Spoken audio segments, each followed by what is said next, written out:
Hey, what's up guys? This is going to be a really quick video, straight upload to YouTube, no editing whatsoever. So if I mess up, it is what it is. So we're looking at Avid Link. It's a beta program. It's supposed to replace the application manager.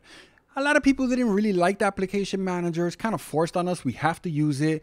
Some people dislike that it starts up when you start up your computer, and that's extremely easy to fix. Control-Shift-Escape or Alt-Control-Delete. Select Task Manager, go to the Startup tab, and right-click on Avid Link and disable.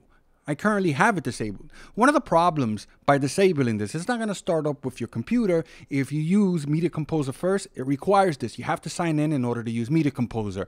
That's crazy. That's another video for another day. So what do we have here? We have Home, My Profiles, My Products, Messages, Find Talent, Lounge, Marketplace, or your sessions. These are the sessions I've been working with Pro Tools first, all in the cloud, which is pretty awesome. So yeah, definitely got a facelift. Honestly, I like this one better than the application manager. It just looks better. Is it actually better? I don't know. I'm still testing it, but I just wanted to make a quick video and let you guys decide for yourself. Some of you guys probably don't even know about this. So check the description and go give it a test. This is Ray, and I'm out of here. Later, guys.